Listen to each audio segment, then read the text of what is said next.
The town of Willow Creek had only one traffic light, and even that blinked yellow after midnight, as if the place itself preferred not to wake up. People said nothing bad ever happened there. Doors stayed unlocked. Kids rode bikes until the streetlights came on. Everyone knew everyone else's name, their dog's name, and usually their business too. That's why the night Emma Caldwell was murdered, the town never truly slept again.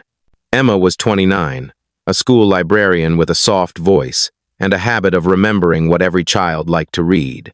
On Friday evenings, she volunteered at the community center, organizing donated books and listening to lonely seniors talk about the past. She waved at neighbors. She baked too much and shared it anyway. The kind of person you don't imagine becoming a headline. But early one Saturday morning, a jogger found her car abandoned near Miller's Creek, engine cold, driver's door open. By noon, police had taped off half the road. By evening, they found Emma's body not far from the water, hidden just enough to delay discovery, but not enough to erase what had been done. The sheriff told the town there was no immediate danger. He said it calmly, standing in front of cameras, hands folded. But behind his eyes was something else. Confusion. There were no signs of struggle, no clear weapon, no fingerprints that didn't belong. Emma's phone was missing. Her purse was still in the car. Nothing made sense. In a town that believed it knew itself, the murder felt personal, like a betrayal. At the vigil that night, hundreds gathered on the high school football field. Candles flickered in the dark as people cried quietly, holding hands, whispering questions no one could answer. Who would hurt Emma? Why her? How could this happen here? Everyone had a theory. Some blamed a stranger passing through. Others whispered names they'd never dared to suspect before. A man who argued with her once. A coworker who seemed too quiet. A former boyfriend who had moved away years ago. Each rumor spread like a crack in glass, small at first, then impossible to ignore. Detective Aaron Mills was brought in from the county. He had seen murders before, but Willow Creek was different. This place fought him without meaning to.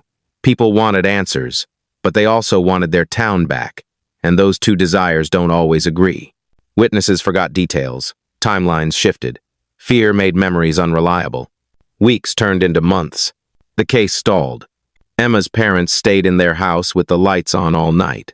Her mother slept on the couch, convinced that if she went upstairs, she'd hear Emma's footsteps in the hallway and break all over again.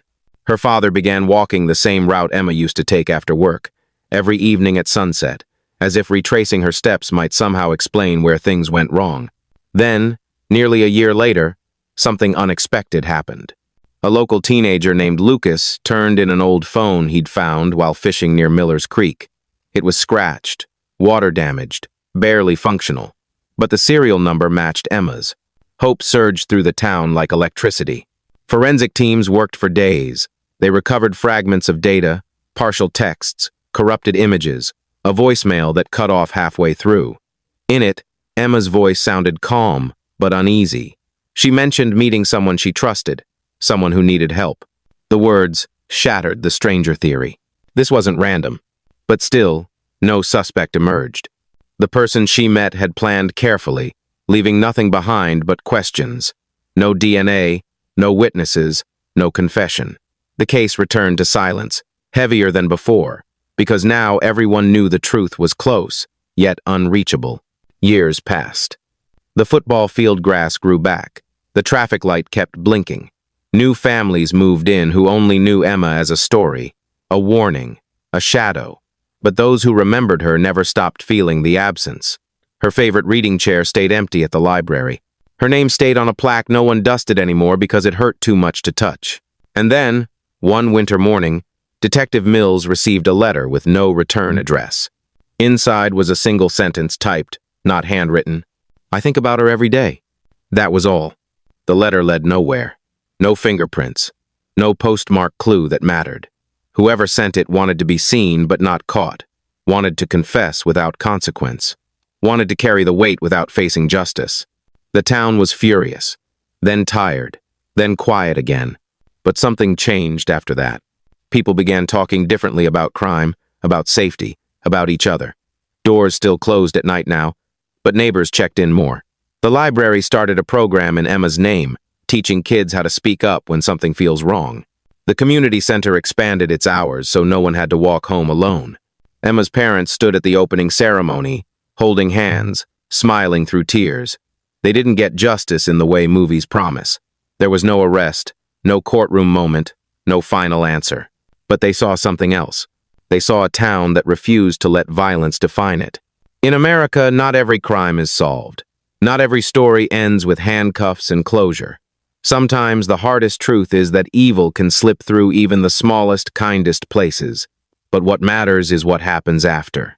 Willow Creek chose to remember Emma not as a victim, but as a reminder that communities grow stronger when they protect each other, when they listen, when they care loudly and openly. A reminder that justice is not only about catching someone, but about making sure fewer names are added to plaques on cold walls. The killer was never found, but Emma's impact was, and in a country still searching for better answers to crime, Willow Creek learned that healing, vigilance, and humanity are also forms of justice, quiet, imperfect, but real.